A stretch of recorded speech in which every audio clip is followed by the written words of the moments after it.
Hello everyone, we are starting with the next topic in microeconomics, that is elasticity. Now we are discussing this topic immediately after the Marshallian marginal utility analysis because elasticity as a topic is also provided and put forward by Marshall. So it measures, elasticity क्या measure करता है कि कभी अगर हमारा price change हो रहा है, कोई भी एक वेरिएबल चेंज हो रहा है, उसकी वजह से दूसरे वेरिएबल में क्या चेंज आता है। इसमें हम तीन तरीके की इलास्टिसिटी डिस्कस करते हैं, price elasticity, income elasticity and cross elasticity. Price elasticity क्या होता है कि अगर हमारा प्राइस चेंज हो रहा है तो हमारे डिमांड में, क्वांटिटी डिमांड में कितना चेंज आ रहा है। इनकम इलास्टिसिटी होती है अगर हमारा इनकम चेंज हो रहा है तो क्वांटिटी डिमांडेड में कितना चेंज आता है। क्रॉस प्राइस इलास्टिसिटी इज कि अगर हमारा प्राइस ऑफ कॉम्प्लीमेंट एक चेंज हो रहा है तो दूसरे गुड में कितना चेंज आता है, दूसरे गुड की क्वांटिटी में, या अगर दो गुड सब्स्टिट्यूट्स हैं तो एक गुड में अगर एक गुड के प्राइस में चेंज हो रहा है तो दूसरे गुड के क्वांटिटी डिमांडेड में क्या डिफरेंस आ रहा है। जैसे हम डिमांड इलास्टिसिटी पढ़ रहे हैं उसी तरीके से सप्लाई इलास्टिसिटी भी होती है। So elasticity it measures the degree of responsiveness of change और responsiveness or change in quantity demanded and quantity supplied with respect to change in price or income or cross the price of the other commodity. यहाँ पे definition में हमने क्यों ये बोला है change in price, क्योंकि अगर हम सिर्फ elasticity word use करते हैं, अगर सिर्फ elasticity लिखा है तो उसका implicit मतलब होता है we are saying price elasticity of demand. We are not saying income elasticity of demand. तो price elasticity of demand मतलब जब price पे change हो रहा है तो quantity demanded में कितना change होगा। Income elasticity of demand मतलब income में change हो रहा है तो quantity demanded में कितना change होगा। अगर price elasticity of supply है तो अगर price में change हो रहा है तो quantity supplied में कितना change होगा। ठीक है। First we are starting with demand elasticity. So demand elasticity measures the degree. हम यहाँ पे degree क्यों बोल रहे हैं, क्योंकि हम जो इलास्टिसिटी है generally we measure in percentage terms. ठीक है। So it is the degree to which quantity demanded changes to the change in price, income और the related goods. Related goods मतलब या तो कॉम्प्लीमेंट्स या substitutes. So there are three kinds of demand elasticity, like price elasticity of demand, income elasticity of demand and cross price elasticity. अभी first हम focus करेंगे सिर्फ price elasticity of demand पे। एक बार फिर से मैं इसकी डेफिनेशन क्लियर कर रही हूँ। प्राइस इलास्टिसिटी ऑफ डिमांड मतलब अगर हमारा प्राइस चेंज होता है तो क्वांटिटी डिमांडेड में कितना चेंज हो रहा है, that measures price elasticity of demand. Price elasticity of demand measure करने के तीन मेथड हैं। There are three methods to measure price elasticity of demand. Once we are done with price elasticity, then we will discuss income elasticity and cross elasticity. So these three methods are, first is normal formula method, second is geometrical method. Geometrical method elasticity measure करने के लिए हम जब use करते हैं when there are small changes in prices, when there are small changes in quantity demanded. However when the change in price is huge और when the change in quantity demanded is huge, then we use this third method, that is arc elasticity. Okay, so let's start with the formula method. Price elasticity of demand, it means the degree of responsiveness of quantity demanded. कितना quantity demanded respond कर रहा है of a good to the change in price. The formula for elasticity, price elasticity of demand, price elasticity of demand को हम E subscript P लिखते हैं। तो price जहाँ पे P का मतलब होता है प्राइस और E का मतलब होता है elasticity. So price elasticity of demand is equal to minus, you can see this sign here, this is minus percentage change in quantity divided by percentage change in the price. Now we can also write this in terms of these terminologies or these letters, minus delta Q, जहाँ पे delta का मतलब होता है, ये जो हमने triangle draw किया है ना, इस triangle का मतलब है change. Q represents quantity, P represents price. This EP, this represents price elasticity. So this change, triangle P represents change in price. Triangle Q represents change in quantity demanded. So we measure using the formula price elasticity like this, price elasticity of demand. Exam में question आ जाते हैं, आपको कोई numerical आ सकता है, छोटा सा part है, इजीली एमसीक्यू में you will be able to solve, जहाँ पे आपको सारे ये न्यूमेरिक टर्म्स गिवन होंगे चारों, और आपको प्राइस इलास्टिसिटी ऑफ डिमांड निकालनी होगी. We will do these kinds of MCQs also. अच्छा, इसमें एक चीज है कि ये नेगेटिव साइन क्यों है. ये नेगेटिव साइन इसलिए है because we say that there is inverse law of demand. So inverse law of demand मतलब that there is inverse relationship, inverse law of demand, and so elasticity will come out to be negative. अगर हमारा price reduce हो रहा है तो quantity increase होगी, और price increase हो रहा है तो क्वांटिटी रिड्यूस होगी. सो इसलिए ये नेगेटिव रिलेशनशिप है. अब इस नेगेटिविटी को पॉजिटिव करने के लिए, नेगेटिव रिलेशनशिप है इसलिए हम माइनस साइन देते हैं, ताकि हमारा जो भी नंबर आए प्राइस इलास्टिसिटी का, वो नंबर हम लोगों का एक नंबर आए, उसमें कोई माइनस चीज ना हो. But it is understood that when we are talking about price elasticity of demand, it is negative. So in order to make this price elasticity of demand a positive number, we have put negative sign in formula. It does not have any more implication or justification. और कोई reason नहीं है ये negative sign use करने का. Okay. So this we did normal formula price elasticity of demand. Next is, अगर हमें कई बार क्या होता है, we need to identify कि हमारा किसी भी प्रोडक्ट का अगर प्राइस रिड्यूस कर रहा है या इंक्रीज कर रहा है तो उसका टोटल एक्सपेंडिचर पे क्या इफेक्ट होगा, और वहां से हम क्या इलास्टिसिटी के बारे में कंक्लूजन दे सकते हैं. यहाँ से भी एमसीक्यूज क्वेश्चंस आते हैं. Now so there are various types of elasticities. We will discuss those types of elasticities also. First is, suppose हमारे किसी गुड का प्राइस रिड्यूस हुआ है और टोटल एक्सपेंडिचर सेम है, तो हम बोलते हैं प्राइस इलास्टिसिटी हमारी इक्वल टू 1 है. ठीक है. What do we actually mean by this, that हमारा इलास्टिसिटी यूनिट इलास्टिसिटी है. So in this case suppose हमारा प्राइस है 5, ठीक है, और अभी हम इसकी क्वांटिटी परचेज कर रहे हैं से 4, तो हमारा जो टोटल एक्सपेंडिचर हो रहा है इस पे, that total expenditure is 5 into 4, 20 rupees. वही सपोज अभी प्राइस हमारा रिड्यूस हो गया 4, और अब हम इसकी क्वांटिटी परचेज कर रहे हैं 5, तो यहाँ पे भी जो हमारा टोटल एक्सपेंडिचर है वो तो सेम ही रहा ना, 20. सो बेसिकली हमारी जो प्राइस इलास्टिसिटी इसमें अगर आप कैलकुलेट करोगे, that will be equal to 1. उसी तरीके से अगर हमारा किसी प्राइस का, किसी क्वांटिटी का प्राइस रिड्यूस हो रहा है और उसका टोटल एक्सपेंडिचर भी रिड्यूस हो रहा है, तो हम बोलेंगे कि वो हमारी इलास्टिसिटी लेस देन 1 है, इनइलास्टिक है. ज्यादा चेंज क्वांटिटी डिमांडेड में नहीं हो रहा, क्योंकि अगर ज्यादा चेंज होता तो प्राइस के रिडक्शन की वजह से क्वांटिटी इंक्रीज होनी चाहिए थी, पर वो क्वांटिटी इंक्रीज नहीं हो रही है.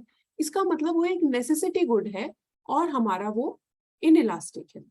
अगर हम ये बोलते हैं कि प्राइस हमारा रिड्यूस हुआ है और टोटल एक्सपेंडिचर उस पर इंक्रीज हुआ है, तो हम बोलेंगे कि वो हमारा प्राइस इलास्टिसिटी ग्रेटर देन 1 है. ठीक है, क्योंकि उसमें क्वांटिटी डिमांडेड में ज्यादा चेंज आ रहा है. So we say that this is elastic demand. For example, ये जो हमने केस यहाँ पे से, दिस इज केस 1, और इस केस 1 में प्राइस इलास्टिसिटी इक्वल टू 1 है. नेक्स्ट केस डिस्कस करते हैं. से हमारा प्राइस 5 है और इनिशियली और क्वांटिटी हम इसकी 4 परचेज कर रहे हैं, तो टोटल एक्सपेंडिचर हमारा इसमें कितना है, 20 rupees. Now suppose the price is reduced to 4 rupees and the quantity that we are purchasing is now also reduced to 3 units. ठीक है. सो इस केस में, या सपोज आपकी क्वांटिटी सेम भी रहती है, हम इंक्रीज नहीं कर रहे, तो 4 into 4 16, तो प्राइस रिड्यूस हुआ तो हमारा टोटल एक्सपेंडिचर भी रिड्यूस हुआ. So in this case we say that this is less than 1. Elasticity अगर आप इसकी फॉर्मूला से कैलकुलेट करोगे, so it will be less than 1. Now suppose there is case 3, price say initially 5, quantity is 4, and total expenditure is say 5 into 4, that is 20 rupees. Now suppose that the price has reduced and you love this good very much, as a result of which you increase the quantity because now real income has also increased. Now suppose that you purchase 6 units of this good, as a result of which the total expenditure increases to 24. So in this case, now when you will calculate the price elasticity of demand using the formula that we have discussed on the previous page, you will get elasticity of demand is greater than 1. So this is how we can actually relate total expenditure, prices, and we can conclude about the price elasticity of demand. Now, this was one method when we want a particular number associated with the elasticity of demand. Now we will move on to the second method in order to understand the price elasticity of demand. Second method is geometrical method. This method was also put forward by Marshall. ये हमारा जब भी हमारे छोटे change होते हैं ना prices में, quantity demanded में, then we use geometrical method. Now in this case, this red line that you can see here, this red line I am highlighting with yellow, this red line, downward sloping line, it represents the demand curve. X-axis represents the quantity demanded and Y-axis represents the price. तो इसमें जब हम ये बोलते हैं geometrically हम कैसे identify करते हैं? The formula is lower segment divided by upper segment. Lower segment suppose हमें ये निकालना है कि point N जो हमें दिख रहा है यहाँ पे हमारी elasticity कितनी है? So here lower segment is NQ and upper segment is LN. So we can see that this is almost same. So we can conclude that elasticity at this point is equal to 1. Similarly, suppose हमें point P पे निकालना है, ठीक है? Elasticity at point P. तो यहाँ पे भी हम पहले क्या लेंगे? Lower segment divided by upper segment. So this will be PQ divided by LP. We can see here very clearly that LP is greater than PQ. तो अगर हमारा denominator numerator से ज्यादा बड़ा है, then naturally elasticity will be less than 1. So we have written here elasticity is less than 1. Similarly, we can calculate for all the points. Okay. Therefore, we are concluding that in a single demand curve, as we can see on our screens also, elasticity is different at different points. At point L, elasticity is equal to infinity. At point M, elasticity is greater than 1. At point N, elasticity is equal to 1. At point P, elasticity is less than 1. And at point Q, elasticity is equal to 0. Geometrical method को हम point elasticity of demand भी बोलते हैं क्योंकि हम एक point पे determine कर रहे हैं, small changes के लिए determine कर रहे हैं. So geometrical method or point elasticity of demand is also is used when the changes are small. This was second method to comment on the price elasticity of demand. Let's now discuss the third method, that is arc elasticity of demand. ये method हमारा use होता है when the changes in the prices are huge. ठीक है? So we are saying that this method is used when the changes in prices are somewhat large and the price elasticity is to be measured over the arc of the demand, that is between 2 points of the demand curve. यहाँ पे हमने क्या किया geometrical method में एक point पे determine कर रहे हैं, but जब हमें 2 point हमारा changes बड़े हैं, तो बड़ा change मतलब अब हम point A से point B पे गए हैं, तो हमें 2 point के बीच में कितना change हुआ है, elasticity बड़ा change है ना, वो measure करना होता है. So in this case, the formula is delta Q divided by delta P, wherein this delta stands for change, Q stands for quantity demanded, and P stands for the price. यहाँ पे हम एक चीज करते हैं जो हमने इनिशियल फर्स्ट मेथड में यूज किया था ना फॉर्मूला में, वहां पे हमने क्या किया था, delta Q by delta P into P by Q. हमने ओरिजिनल प्राइस और ओरिजिनल क्वांटिटी ली थी. आर्क मेथड में डिफरेंस इज यहाँ पे हम P1 प्लस P2 लेते हैं, Q1 प्लस Q2 लेते हैं, मतलब हम जो हम लोगों का एवरेज है ना 2 पॉइंट्स का, वो चीज लेते हैं. सो यहाँ पे एक्चुअली दिस इज P1 बाय P2 divided by 2 and Q1 by Q2 divided by 2. पर वो 2 और 2 कट गया ना. So basically it is P1 by P2 divided by 2 divided by Q1 plus Q2 divided by 2. तो जब आप इसको solve करोगे, so you will get this number. So हमारा P1 plus P2 divided by Q1 plus Q2 आता है, वही method यहाँ लिखा है. So इसको मेजर करने के लिए instead of taking this original P and original Q, we take the average of new and old price and average of new and old quantity demanded.